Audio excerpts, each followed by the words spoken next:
Hey, this is Buddy Blake here in Wilmington, North Carolina, and I want to welcome Tyler Beverage, who has been with our company for a number of years. And Tyler, welcome. We're going to do a little feature story on you and have a conversation today. All right. Sounds good. Yeah, look forward to it. All right. Well, good, good.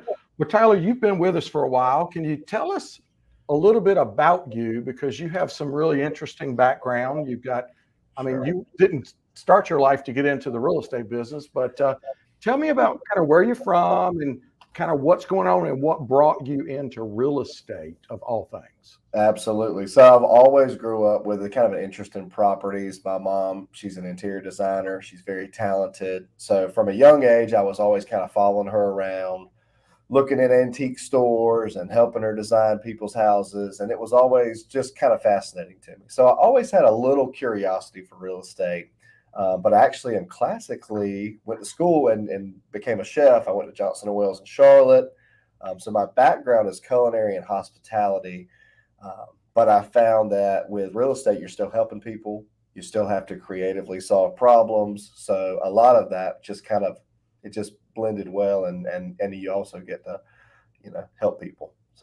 So cooking to real estate. Cooking to real estate. And I'd say you're serving. If you're in the hospitality industry, you're obviously cooking food, but you're serving food. You're taking care of folks. You're helping them. I guess not really helping them eat, but you're helping them pick their selections and make sure they have a nice experience. And I think a lot of being a real estate agent, you're doing the same thing. You're helping people pick their neighborhood. You're helping them through the process. You're making sure that you're delivering a consistent, nice experience for the client. So. Okay, and so you're local here, correct? You grew up here in the Wilmington, Burgaw area, is that right? That's correct. I grew up in Burgaw, born and raised in the big city of Burgaw, so just outside of Wilmington, and grew up vacationing on Topsail Beach and Wrightsville Beach. So yeah, been here the whole time, and went to school in Charlotte, so I didn't go too far. Okay, so how long have you been with us now? Oh gosh, 2017, I think was my first year with the team. And we've made a few moves. Where were we at then physically? So yeah, that was 2017. We sat down and met, decided it was going to be something that you were going to give me the opportunity to join the team. We were up in Hampstead at the time, Okay. and I was working part-time in the grill in the morning, and then doing real estate in the evening. And we were only there probably about a year before we moved our team back into Wilmington. Okay. So we were with Remax then, correct? We were with Remax. Yeah, Okay. started with Remax. So we were pretty much the Hampstead office at that time. And then you were still working part-time. And, we get that question a lot. I mean, you're the sales manager of our company now, but we get that question. Agents are always saying, hey, can I do this part-time?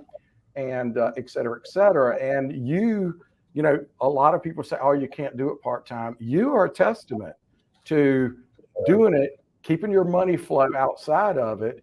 And Yep. so that you could pay your bills until this started, kind of making its own. I think if you've got the mindset that you're going to do it either way, you're going to figure it out. And that's kind of what I did. I was lucky enough at the time. I had a morning job where I had to be up super early making breakfast for folks and then making lunch. And I could wrap that up about 2 or 3 o'clock. So I had all afternoon, even on the weekends, to show property, call people, meet with people. So it was kind of just like it was a grind there for like the first 6 months. But after the first 6 months, I was able to go full time. And at that point, that was kind of when I was just like, wow, there's a lot of validity to this, because I helped like 10 people find their house that 6th month once I went full time. That was my 10 contract. That was the overload month. I remember and that was the overload month where I almost matched my entire year's salary. Yeah, you had 10 deals pending at one time. Yes, 10 deals. So yeah, at that point I was like, okay, yeah, no way I'm going back to the restaurant. And let's preface this, give the context. That was not in the crazy market we've been in the last 2 years, where you don't have to work on repair negotiation. That was 2018. Right. So yeah, definitely a different time in the market for sure. So, all right. So tell me this: you are now. First off, do you live here in Wilmington now? Yes, so my wife and I, we just had a baby. He just turned 6 months old, and we are kind of located over in the Independence Mall, Forest Hills area, sort of close to downtown. But yeah, that's the side of town we're on. Okay. So how did you get started and grow your business? I mean, what did it take? People are always like, what does it take? I mean, obviously, you and I both talk to a lot of agents that are Mhm. either getting their license or they're at another company and they're not, doing the numbers that they want to do and making the income, because it really does come down to your net income, not what your Sure. total volume is and things like that. I think getting going for me, you didn't know what you didn't know. So you don't know if you're making mistakes. So proper guidance was key. And then Mhm. on top of proper guidance, having opportunities that I could take, run with, learn, fail forward, learn how to do that better the next time. I guess the opportunities themselves allowed me to go through and get up to the plate and take a swing. If I hit it, great. If I didn't, all right, back to the bullpen. So definitely for me, what was important was not having to rely on just my sphere to get me started. And I think a lot of agents get into the business because they know a handful of people that are looking to make their moves, and they're going to use that agent. But then once they've got through those five or however many sphere of influence deals they do, they kind of run out of steam. They don't have much else going on. So for me, it was important to, going back to customer service, make sure I knew how to serve the client well, Mhm. and could ask all the questions and felt comfortable. So when I was helping people and it was real, like, friends or family or, customers, that I was doing a good job. So for Okay. me, it was all about the at bats is what I'll call it, the opportunities. Well, that shifted over time. I mean, like for instance, I mean, you were a prolific caller because, as you know, our group, our company, we were the very first in our area to really ride the tide of the, online marketing and things like that. And of course, we've been radio advertising for almost 20 years and Mhm. billboards. We've never stopped, and so we generate a lot of relationship opportunities where people come in, they ask questions, they want to keep an eye on things. And then, in our world, we ask new agents or any agents that move over to reach out to these people. But you also know, now that you're in management, also, that that is the hardest thing to get real estate agents to do, is to understand the value of the prospecting. Absolutely. Well, and it's like, I guess someone had first explained it to me. It was like, it's a lot like fishing in that every conversation that you have, you're putting yourself out there, but you're also hoping that you've got something where that person, if they ever did something, they would come back to you. Right. And you don't realize it, who it is that you're talking to. But once you do have that year, 2, 3, 4 years of the business, you can start seeing, oh, I had a conversation with this person 3 years ago, and the follow up I did 2 years ago is Mhm. what brought them to me, back around whenever we did our most recent deal together. So, yeah, for sure. Not super exciting, but well, I won't say exciting. It's absolutely just, it's tedious. I mean, It's it's tedious. mundane, tedious, and it feels non-rewarding on a Right. daily basis. Well, you're Right. catching these people at any given time. They could be working. You might be inconveniencing them. So there's this whole thing like you don't want to make anybody mad.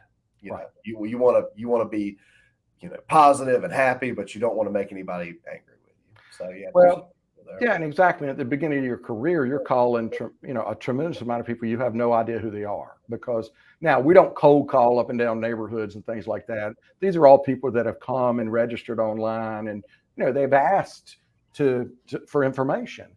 And unfortunately, a lot of times on our side, the agents don't follow through. So we've learned, and those who follow through with persistence and in a very kind and personable way, and share the information to stay top of mind and have the long game in mind, that's just what it takes. But it is really hard to get people, for some reason in this industry, to understand that it's a very long game, because we Mhm. are in the sales business, and Right. especially after we just had lunch together, Tyler, and we were talking about, the last 2 years, anybody that's got into the business in the last 2 years, as things are shifting, Right. they have no clue what is getting ready to happen. Absolutely. Well, you come from a place of, all right, I've seen the house. I already know what it is. I've already lost out on 10 other houses. This is the one. Help me buy it. Let's go. And Whereas I'll pay whatever, just doesn't matter. exactly, I'll give excessive amounts of non-refundable money and go over offer or go over asking price, uh, which was definitely totally different whenever I first got into the business. Whenever I got into the business, buyers were what you were looking for, and I feel like for the past 2 years, it's kind of flip-flopped. But Well, we have an abundance of people that want to buy, but there's been a shrinking number of people that want to sell, but or that were not wanting to do it themselves. Now we're definitely seeing that shift back around where sellers that understand what's going on in the market, they are moving back into wanting professionals to help them with it, and they're starting to see the value in what we do. And it's been interesting, the conversations, because things aren't just 30 offers and we'll tell you when we're going to accept the offers, and we'll just beat you. We're just going to pick the highest and best in every situation. I mean, we're seeing negotiations again now. And we are seeing negotiations, but it's so hyper focused and driven by location and quality of the actual property. Because in certain neighborhoods, we are still seeing, a lot of demand, but in others, if someone starts a little too high, or maybe, it's just not as popular of an area, it's definitely not as straightforward as it was. I mean, your one in Hampstead, it was one on the market 30 days, and then all of a sudden multiple offers. So yeah, I mean, it makes kind of no sense. But also, it was over the 4th of July holiday, so there was a lot of lull going on. I mean, one thing we're really good at in this business is making excuses. Sure. Yeah, exactly. Yeah. Right. So let's flip over to, let's talk about buyers in this market, because buyers have been getting beat up pretty bad over the last 2 years by sellers.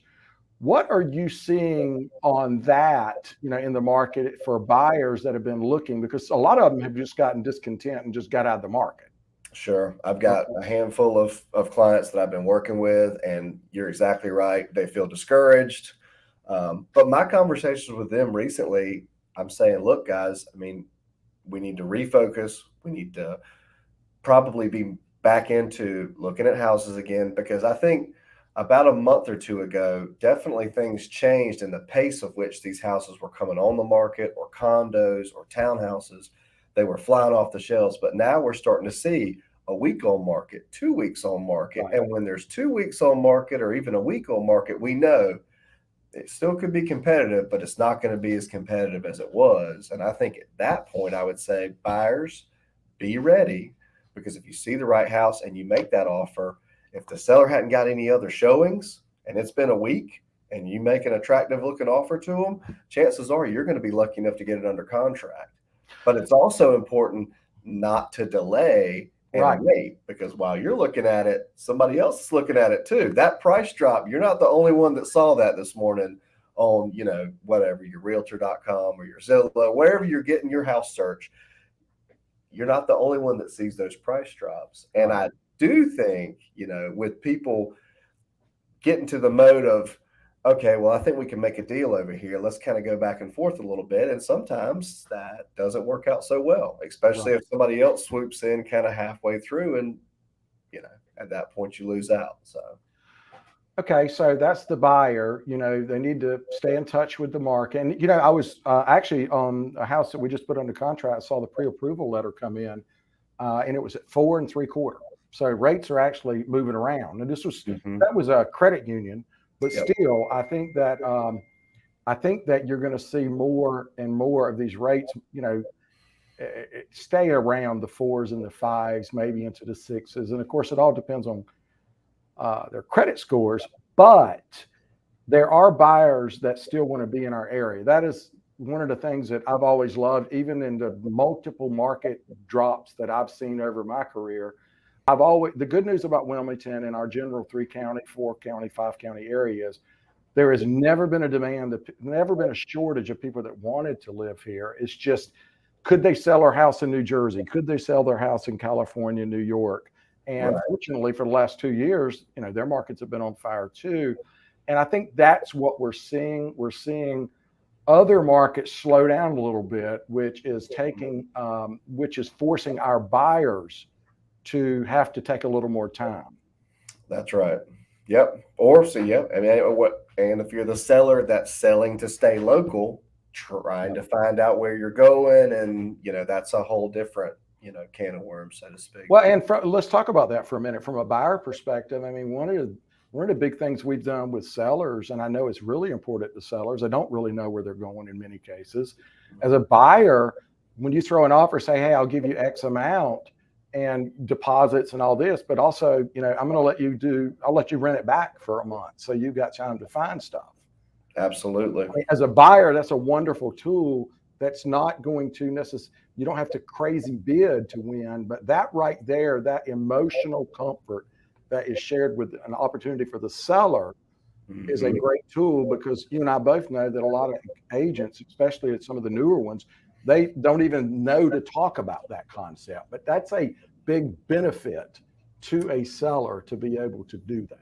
Absolutely. Yeah. Be able to get their house under contract, get it to closing, and still not have, to move right out the day of closing. They've still got 30 days to kind of maybe figure some moving options out or arrangements. But you're right. A lot more easy to stay put than move twice. Well, so let's flip the hat. So let's say that you're a seller in this market. What advice would you give? Now, keep in mind, all markets are local. If you're in Florida or somewhere like that, it's a different world. They're still in a different world there. And we're in a really good position too. I was just looking at stats this morning. While nationally, inventory of available homes is growing rapidly because contract volume's down. Even though our contract volume is down, our inventory levels are still low. So there's not a lot of selection. So from a seller's perspective, you still can stand out, but you just got to calm down on the greed and you got to do some stuff. But tell me what your advice would be to a seller. I know you work with a lot of sellers, and what is your advice to sellers these days that not necessarily price on their particular house, but just in general, what would you set them up with? I think anytime that we've ever got a new seller appointment or a consultation, we go out to the house. One thing I look for is just the common things that buyers are going to notice and say, we got to paint, or we got to fix this outside. If there's little things like that you can address before you ever get to market, basically just pre-marketing housekeeping, if you will. Well, it's normal. It's norming advice that we gave. It's just the last 2 years, it really didn't need it. It didn't matter. It really didn't matter if it was clean or emptied or polished. It was basically just like, it's available and that's enough.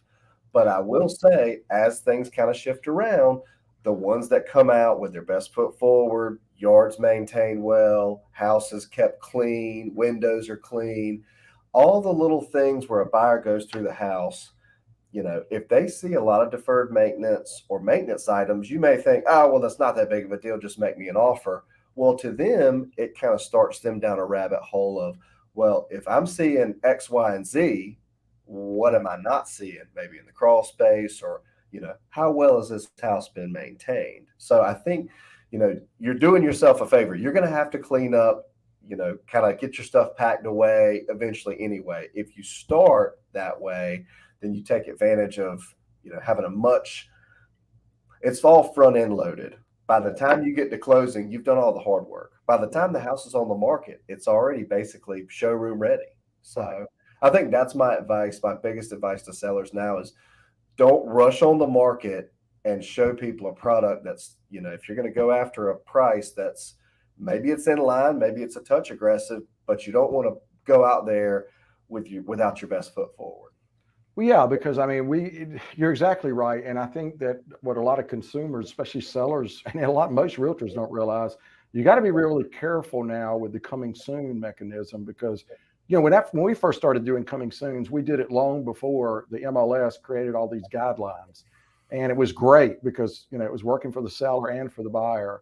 But then they put all this stuff in to the point where it doesn't really have the value. I just recently saw in a neighborhood that we listed a house, they put it coming soon. And what happens, the days on market start at 0. But the problem is time on site on the Zillows and the Realtor.com and the propagated websites, it says time on site and it starts with X days. And then as soon as you go on the market with 10X 10 days on site, you can yell at the customer all you want to and explain to them, no, that's not days on market, blah, blah, blah. They see 10 days on site and they think something's wrong. That's right. And then 10 days on site, and then that turns into 20, and then all of a sudden there's a price drop involved. So now you've got people thinking, oh, well, something must be going on here. Right. So, okay, so sellers is kind of back to getting your house ready. Show the house, give it its best. Hey, you had an example. You showed a $3.7 million house last week, and you were telling me, yeah, it's great on the water and all this stuff, but boy, if they'd have just spent a little bit, I mean, we're not talking about a lot of money. We were talking about simple things.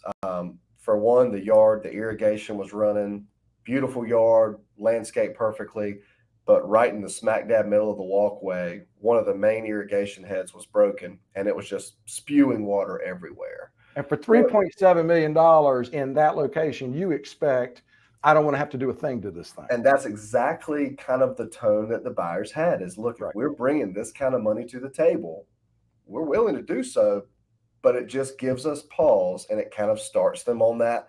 Let me take my buyer hat off and go into detective mode and figure out what else I'm not seeing here before I get involved.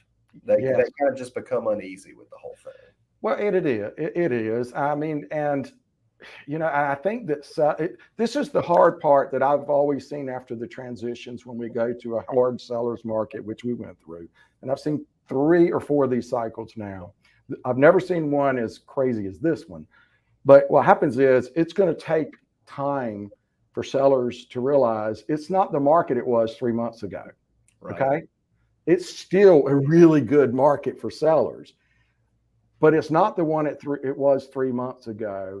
Mm-hmm. And just because your neighbor, your brother, whoever you go to church with, or whoever your influencer is, says, hey, I got this amount for that don't mean you're going to. So, or you're certainly not going to just add on another 20%. Mm-hmm. So, but that is hard fighting all the people talking in their ears. Well, it's the same as if, you know, if someone says the real estate market has cooled down. Right. But if you go in a certain neighborhood in a certain price range, it has not. So you would be incorrect in assuming that. Same with the seller saying, well, I got 25 over or multiple offers, or it's not always the same. No, it's not always the same. And okay, so we talked about buyers in the market, sellers in the market. Let's go over to agents, because, you know, you're the sales manager and we're always looking for, you know, good agents. And we've, you know, our kind of what we've always done is we've grown agents from scratch in many cases, but we also have opportunities for agents that are out there, you know, doing a certain amount of business, but just not what they want to do to provide everything. What advice would you give to somebody got their license, they're new or getting their license, and then for somebody that's not, I mean, if you're not making $75,000 to $100,000 in this business after a couple of years, you really need to relook at what you're doing. Would you agree with that? I would agree. And I'd say on that note, for agents, I would recommend that you find somewhere where you feel like you are engaged. And what I mean by that is not that you watch Facebook posts every once in a while, but actually you've got a place where you can go, you can ask questions, you can hear other agents' struggles and challenges, and kind of have an open environment for you to learn and bounce ideas off and let's try this instead of that. Somewhere where you fit into that puzzle or whatever it is, where you're engaged and you're being challenged.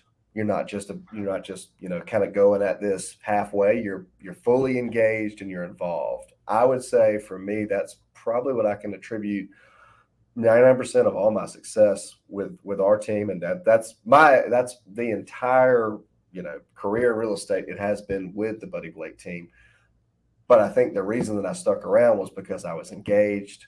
I felt like I was learning constantly, and there's never 2 deals that are the same. So you're always going to learn, but being able to have that environment where you're learning about things that you've never encountered or hearing about a challenge from another agent and how they came up with a solution, that might help you with a future deal, you know, in a similar situation. So I'd say engagement is that's my word for agents. Find somewhere where you can be plugged in and engaged right now. Because if you're not, When you say engaged, do you mean like in a real world environment, or do you mean with a whole bunch of classroom training? And I mean, there's certainly a place for that, Sure. or stuff like that. What are you thinking?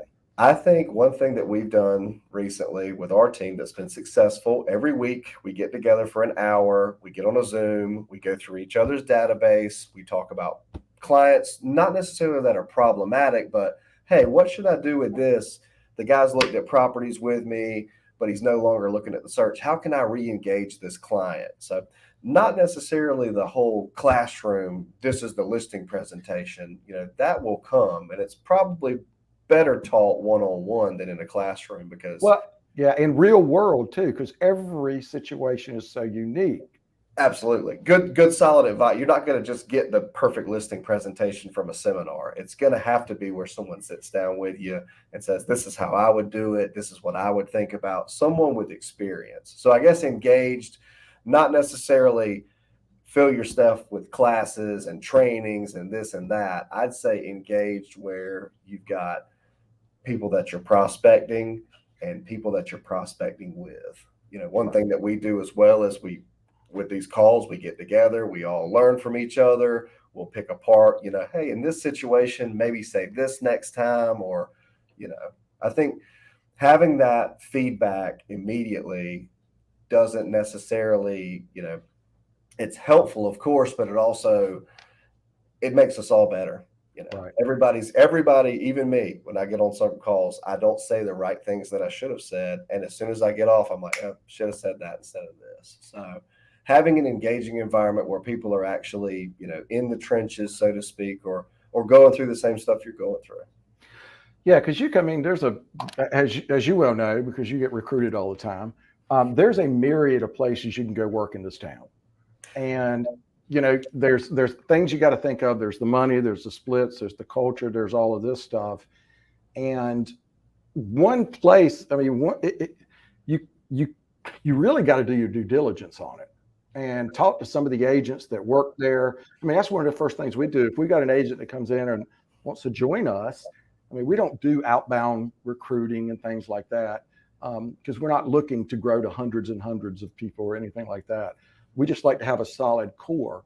And, with that said, we are looking to grow that some just because we know that there's going to be some that are either with us or that will be with us that won't make it through this because they're not going to be able to either financially to weather the storm, or they're not going to put in the emotional and the work ethic to weather the storm, showing up, doing the work, which means talking to the people and having conversations. What would you say if you've got an agent that's looking to go to work at a company, team, whatever you want to call it these days? I mean, we're a company now. We've kind of moved from a team to a company, but we still have all the resources of a team. It's just agents get to get their own stats and their own personal splits and things like that. What advice would you give to an agent that's out there newly licensed or somewhere they just feel like they're stuck, as to what to look for because there are a lot of good options in our town? Absolutely. Yeah, a lot of good options out there.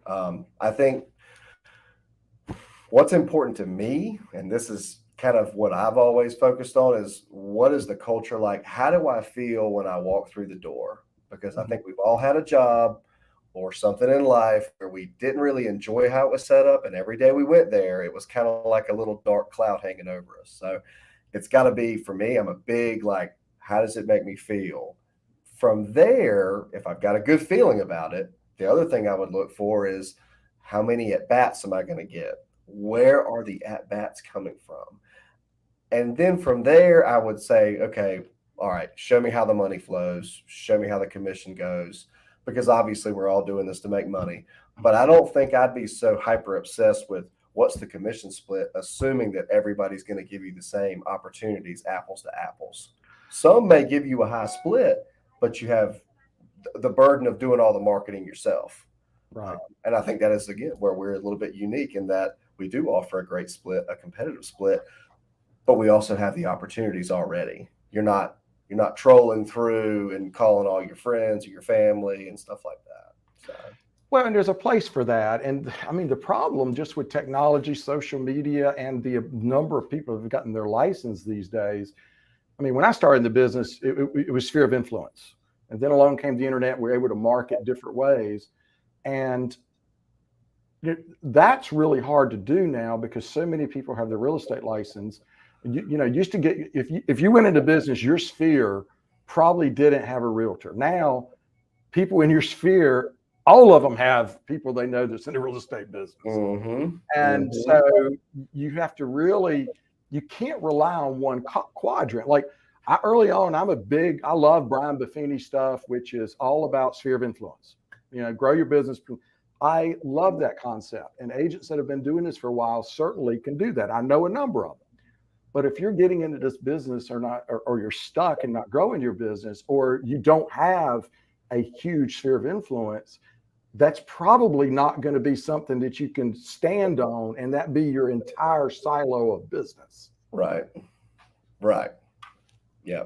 Yeah. I think that was one thing that I read before I ever got into real estate. I read a lot. So I go online, I'm looking through forums, and they're saying, well, you need to have at least 50 contacts before you start, because that's how they're going to, kind of divvy out opportunities and such. And I think a lot of people in this area, there's not many of us that are local Wilmingtonians. So a lot of people that do move here don't have that massive sphere of influence that, maybe they would have had, 20 years ago or something like that, or maybe in their hometown. So yeah, absolutely. You're going to need, and if you're like me, you don't want to just take a fresh opportunity and ruin a relationship with a family member or a close friend.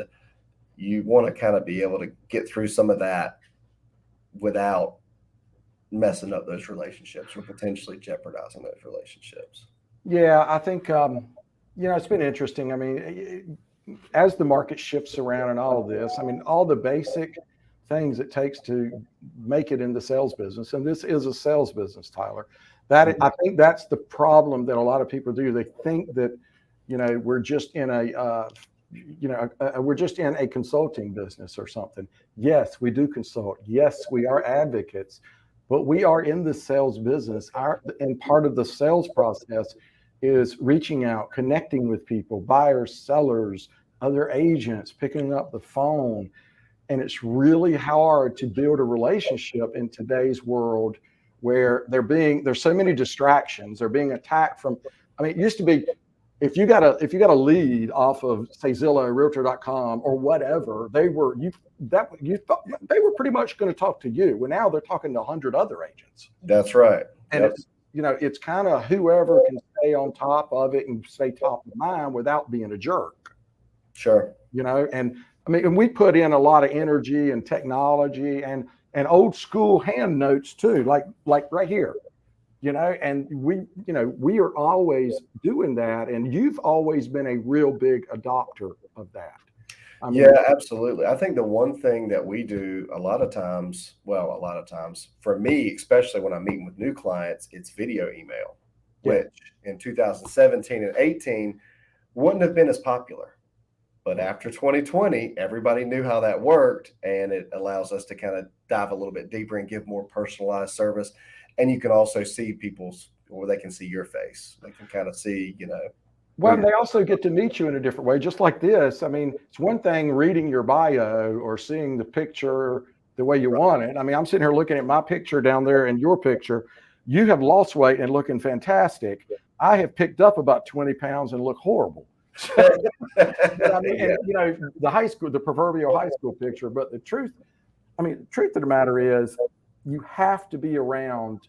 What I'm hearing from you is, you have to be around people that are going to motivate you and put you in the direction that you want to be. And I'm going to say this, especially in the coming months and a few years of transitions that we're going to see, not only in the real estate industry, but in all industries. And this is not to get political, but there's just no way things are not going to get hard. Right. You know what I'm saying?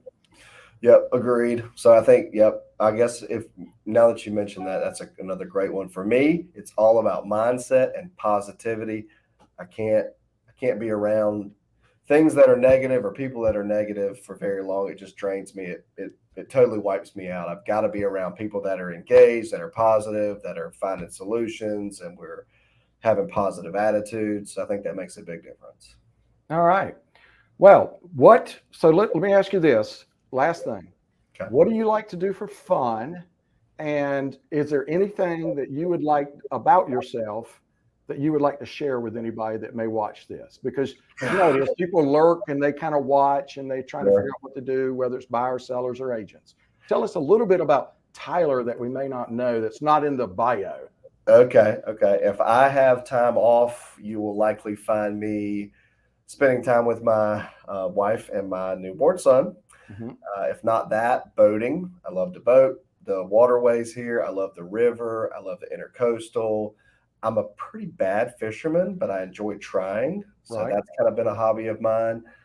Pretty much anything outdoors. I enjoy going out. We've got a little property in Rocky Point. It's just kind of out in the woods. So, I'm a Burgaw boy. I like that stuff. So anything outdoors, this time of year, boat, beach.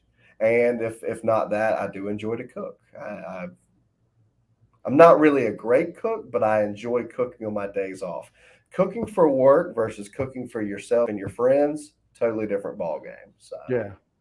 Absolutely. Well, Tyler, thank you very much. I appreciate this chance. I just wanted people to be able to meet you at a different level and for you to share because, Tyler, I mean, I'm going to congratulate you. You work at a very high level.